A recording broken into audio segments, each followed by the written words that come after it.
My name is Elias Granger, and I'm 55 years old, founder and CEO of Granger Digital Security, a cyber defense firm based in Austin, Texas. For almost 2 decades, I've carried the torch my father lit, expanding what began as a modest network consulting outfit into a major player, trusted by Fortune 500 companies across the South.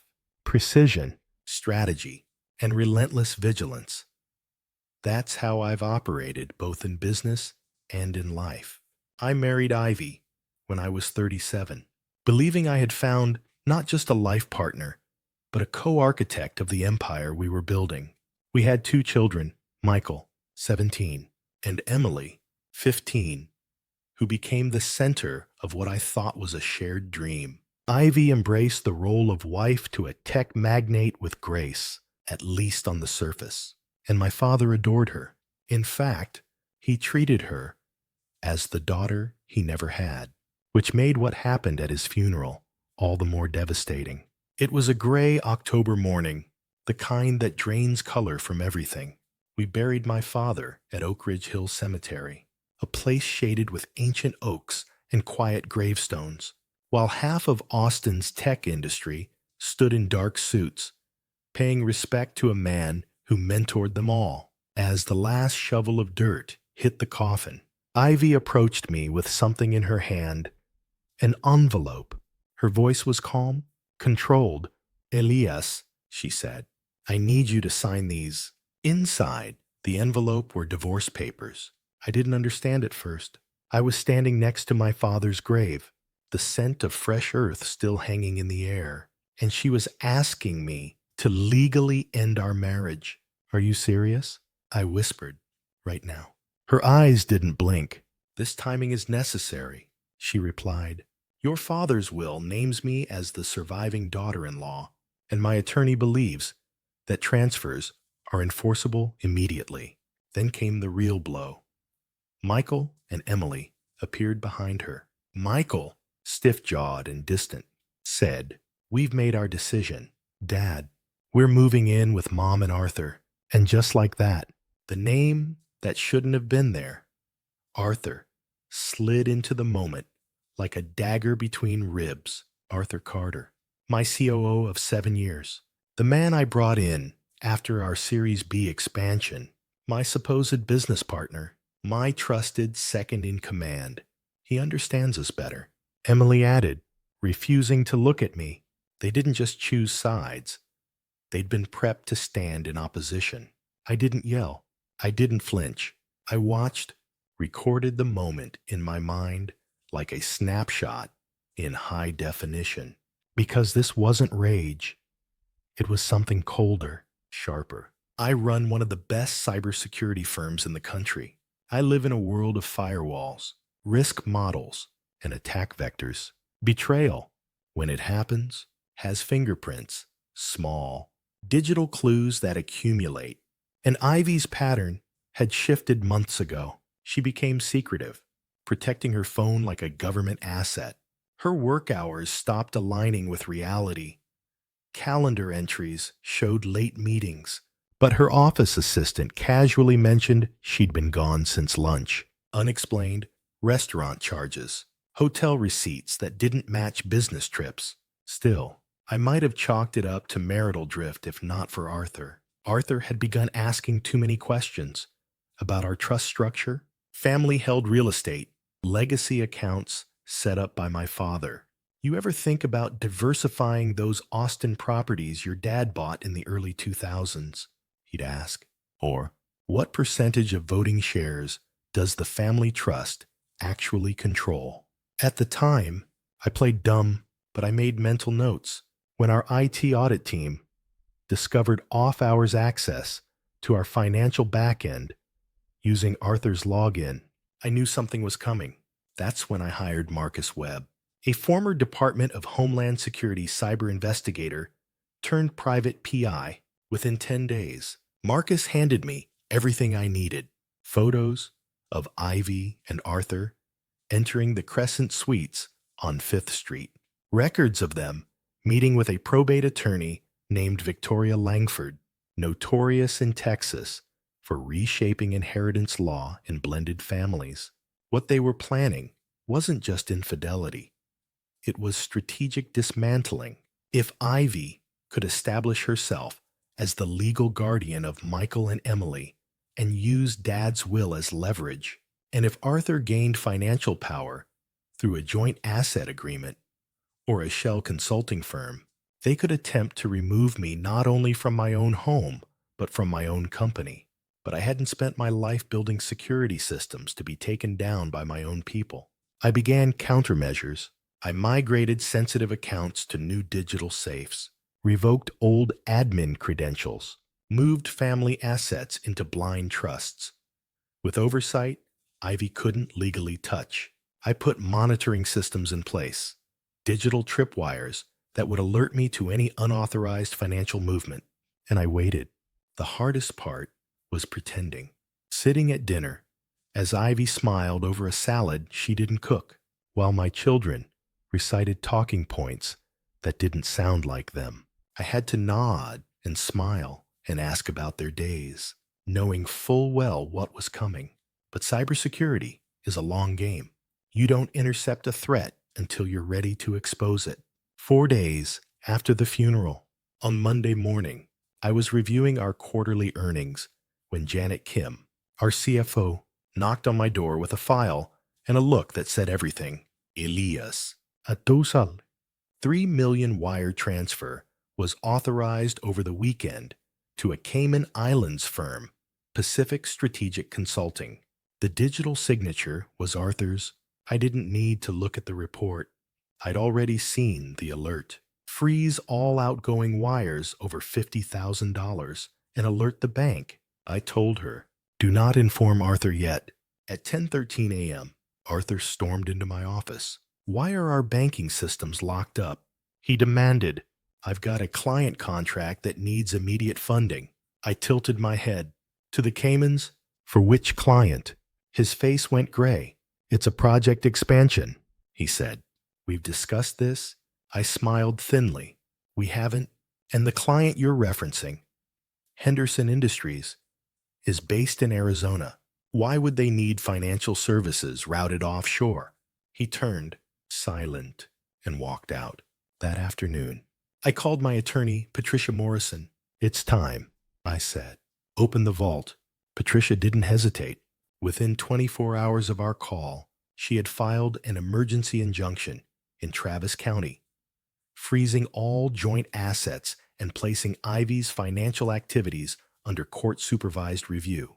Meanwhile, I forwarded every digital breadcrumb we'd collected to a forensic audit firm in Dallas specializing in corporate fraud.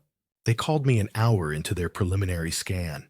Mr. Granger, the analyst said, this isn't just embezzlement. It's a coordinated scheme involving falsified contracts, front companies, and probable wire fraud. Over the next 72 hours, they uncovered a detailed trail of deceit. Arthur and Ivy had created fake vendor relationships, registered shell companies with P.O. boxes in Delaware and the Cayman Islands, and rerouted payments from Granger Digital's operational budget into these offshore entities. They'd also set up false consulting agreements tied to business expansion projects that didn't exist. The theft totaled just over $870, enough to draw the attention of federal investigators. But what sealed their fate wasn't the money. It was the messages. Arthur and Ivy, in their arrogance, had been using company-issued devices for most of their communication. And thanks to our server policy, everything was backed up to secure internal drives. Every text, every voicemail, every email. We decrypted the archive and handed it to the FBI's Financial Crimes Division in Austin. The evidence was damning. Ivy joked about playing the grieving widow-in-law to win favor with my father. Arthur talked about cleaning out the empire before Elias wakes up. There were even messages mocking my children. Michael's a soft sell. Arthur texted Ivy in July. Just dangle the promise of a BMW and he'll follow. Emily wants freedom, Ivy replied. She's tired of living under Elias's rulebook. Let's give her a reason to cut ties. That message hit me like a freight train, not because it was strategic, but because it worked. For weeks, I thought I'd lost my children, but now I knew they were manipulated, played like pawns in a long con they didn't see coming. When I showed the FBI the full scope of the conspiracy, they fast-tracked warrants for both Ivy and Arthur. On the morning of their arrests, I arrived at the office early, coffee in hand, standing by the main server room, when two federal agents entered quietly through the back. At 9:46 a.m., Arthur was called to the conference room under the pretense of a board update. That's where they handcuffed him, read his rights, and escorted him out in front of half our senior team. Ivy was picked up the same afternoon at her sister's condo in Westlake Hills, where she'd been staying since serving me divorce papers at my father's funeral. When news broke, the Austin Business Chronicle ran a headline that felt like a movie title: Tech Power Couple Charged in $870K Embezzlement Scheme. Clients didn't leave. In fact, our contract renewals jumped. They trusted us more. After all, we detected and exposed internal fraud at an executive level before it could impact any client account. One company executive told me, "Elias, if you can catch the bad guys inside your own walls, I know you can protect ours." But the real turning point came a week later when Michael walked into my home office holding a printed news article. He didn't say anything at first, just sat down quietly, like a man trying to relearn a language he once spoke fluently. "You were right," he finally whispered. "I didn't want to believe it. I thought you were cold, controlling, but you were just aware." I closed my laptop and gave him my full attention. "You weren't the only one who believed in the illusion," I said. "I lived in it for years. What matters now is what we do next." Emily came around shortly after. She was angry, more at herself than at anyone else. "I found Mom's iPad in her overnight bag," she told me. "I read the messages." She called me emotional leverage. I was just part of the tactic. I nodded, letting her sit with that pain, not trying to solve it, just being there. "They saw your love as a tool," I said gently. "But that doesn't mean love was wrong. It just means they weren't worthy of it." She hugged me then, the kind of hug that tries to glue something back together. Slowly, things began to shift. Emily started asking about how the company's compliance protocols worked. Michael shadowed our cybersecurity team and sat in on forensic debriefs. They weren't just returning. They were rebuilding. And so was I. With Ivy and Arthur out of the picture, I promoted Janet Kim to Chief Operating Officer and hired 2 full-time digital auditors to implement new internal safeguards.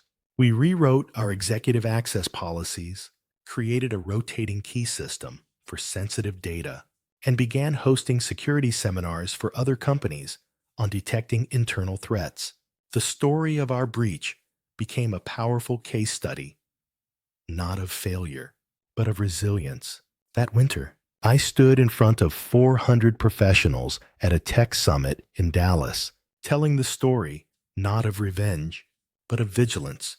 I explained how even the most trusted systems need accountability, and how betrayal isn't always loud. It's often subtle, systematic, and disguised as loyalty. After the talk, a young founder approached me and said, "I always thought betrayal came from enemies.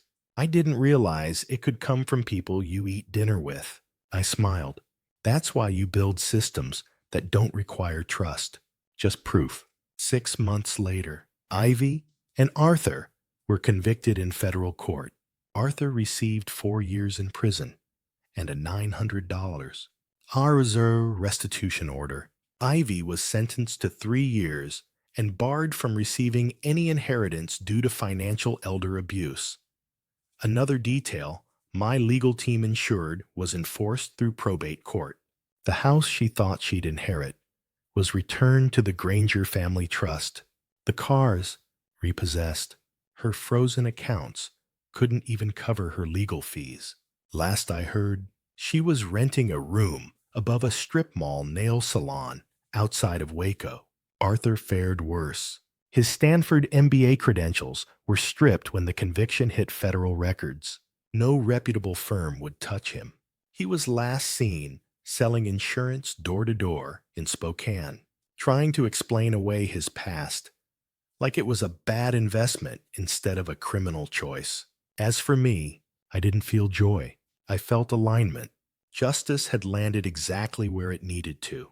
The system held, the structure stood, and the people who mattered most, my kids, found their way home. We weren't fully healed, but we were honest. That was a start. And that's what mattered.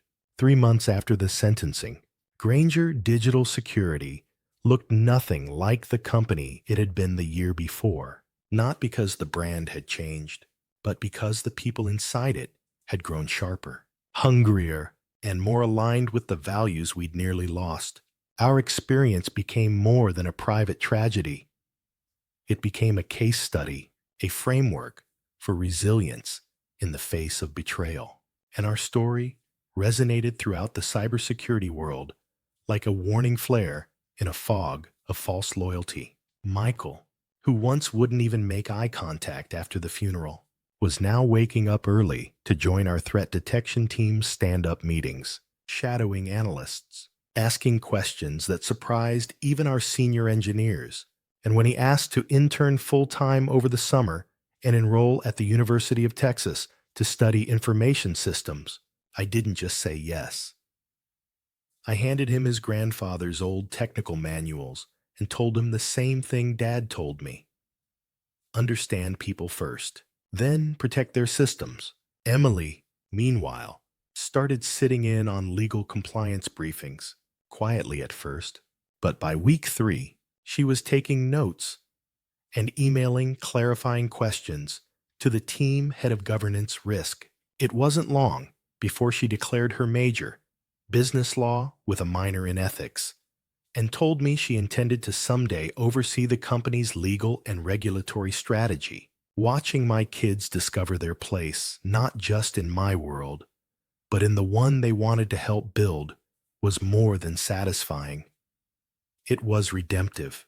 Meanwhile, I restructured the leadership at Granger Digital, making Janet Kim our new COO officially, elevating our forensic lead to Chief Information Security Officer, and bringing in an external ethics advisor to review our executive protocols quarterly. We implemented a rolling audit system, a behavioral analytics layer for all high-level transactions, and launched a private internal initiative we called TrustWatch, designed to help our own clients build internal threat response mechanisms modeled after what we lived through. Ironically, our greatest crisis became our most marketable innovation. Within 9 months, our revenue jumped 38%, and we inked contracts with 3 new financial institutions that had previously passed on us, citing internal fraud as their primary concern.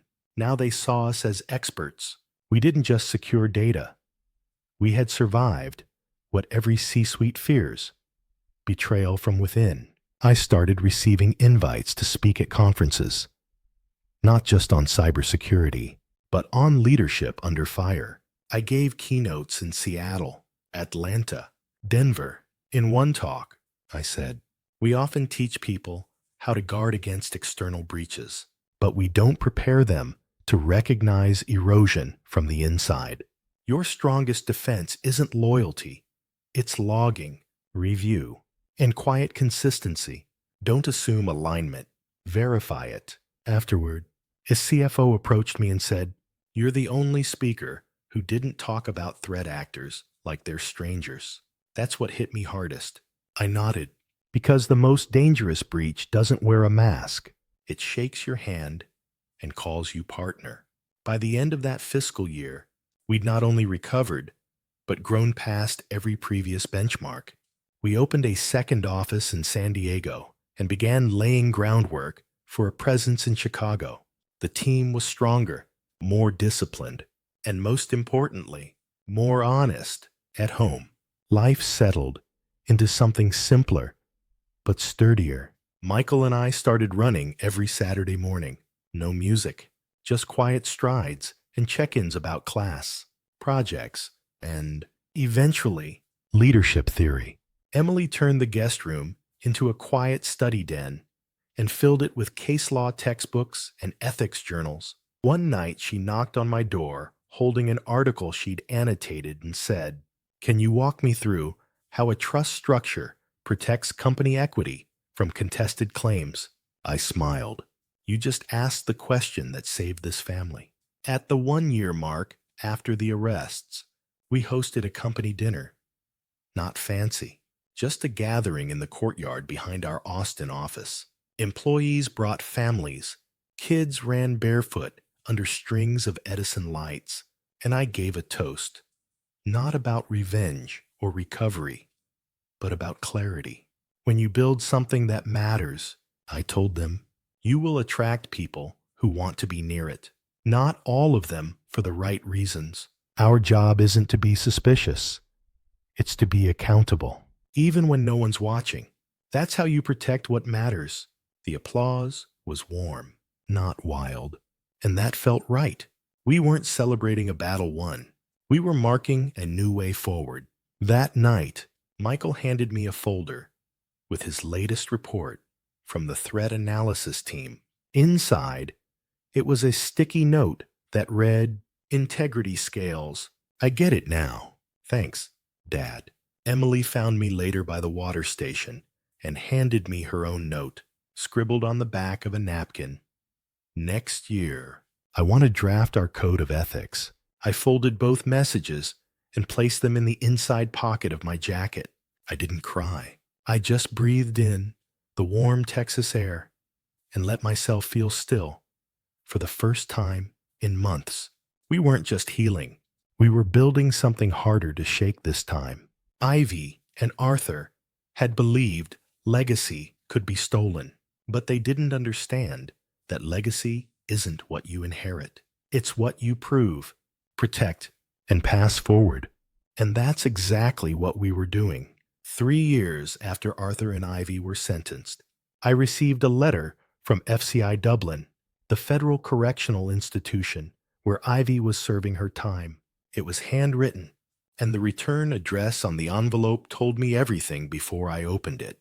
She said she had found religion, that she was attending Bible study 3 times a week, and had come to terms with her mistakes. She wanted to know if we could arrange supervised visits with Michael and Emily. She said she wanted forgiveness. I stared at that letter for a long time before setting it aside. I didn't tear it up. I didn't respond either. Instead, I brought it to my children. They were both in college by then. Michael, in his 2nd year at the University of Texas, working part-time in our threat intelligence division, and Emily, a freshman at the University of Virginia, double majoring in business law and psychology. They read the letter in silence, then looked at me, not as children seeking direction, but as young adults who had learned how to process betrayal with clarity. "Dad," Emily said first, her voice steady, "some bridges can't be rebuilt." Michael nodded. "She made her choice. Now we've made ours. We have a family to protect and a future to run. That's where we belong." I folded the letter and placed it in a folder I kept for things that no longer needed answers. Later that month, we held the 30th anniversary celebration of Grainger Digital Security at the Austin Museum of Technology. The room was filled with clients, colleagues, employees, and community leaders. Photos of my father flashed on the screen. A young man in a polyester tie, shaking hands in front of the first Grainger office in 1989. I stood at the podium as my children flanked me on either side. I looked out at a room full of people who had placed their trust in us and said, "My father believed that real security wasn't just about protecting data. It was about protecting people, their dreams, their futures, their names." What happened to us 3 years ago could have ended this business. Instead, it clarified it. We are not defined by who attacks us, but by how we defend our values when no one's looking. The room went quiet, not from discomfort, but from the kind of collective recognition that comes from hard-earned truth. I continued. We built this company on two things: discipline and trust, but not blind trust. Verified trust. And when that trust is broken, we don't burn down the structure. We reinforce the foundation. After the speech, I was approached by a woman in her late 20s who had recently joined our legal team. She said, "You didn't just rebuild a company. You proved it's possible to survive betrayal with grace and strategy." That word, grace, stuck with me. Because what I learned through all of it was that grace isn't the absence of accountability. It's the power to move forward without dragging the wreckage behind you. That year, we launched the Samuel Granger Fellowship, a scholarship fund for students studying cybersecurity, ethics, and business leadership. The selection criteria were simple: technical excellence and moral character. It was our way of protecting not just data, but the next generation of decision makers. The first recipient was a young woman from Dallas named Amina, whose father had lost his job due to a phishing scam that wiped out his small business. She wanted to make sure that never happened to another family. When she gave her acceptance speech, she said, "I'm not here because I want revenge on bad actors. I'm here because someone believed security could be human." I looked over at Michael and Emily that night. Michael had just taken over the threat intelligence team full-time, and Emily was interning in Washington, advising on digital ethics and federal policy. They weren't just my legacy, they were authors of their own. Months later, Arthur sent a letter too. I didn't open it. It went straight into the shredder. People who refuse to take responsibility for their actions never write with truth. They write with strategy, and I'd had enough of that. Forgiveness, I've learned, doesn't mean giving someone access again. It means you've accepted what happened and no longer carry it. Ivy may have found faith in a cell block chapel, but the damage she caused didn't come from weakness. It came from calculation, and while I hope she finds peace, she will not find a path back into our lives. Peace, like trust, must be earned. Today, Granger Digital Security employs over 200 people across 3 cities: Austin, San Diego, and Chicago. We protect over 300 companies and monitor over 12 million active systems. But that's not the number I'm most proud of. It's the 0 data breaches since our internal overhaul, 0 missed payrolls, 0 unaccounted expenses, and 0 compromises when it comes to the ethics that now guide every policy we implement. The systems we use to verify behavior, detect anomalies, and enforce accountability are used by banks, universities, hospitals, and nonprofits. Our story isn't just about technology. It's about what it means to secure something worth protecting. My kids and I still run on different clocks. Michael is always buried in packet logs. Emily's calendar is color-coded with court terms and legislation deadlines. But once a month, we have dinner, just the 3 of us. No shop talk, just family, real family. Last week, over chicken enchiladas, Michael asked, "What's the one thing you would change if you could go back?" I thought for a moment. "Nothing," I said. Not because it didn't hurt, but because every breach showed me something I needed to see. Emily smiled. "That sounds like something Grandpa would have said." Maybe it is.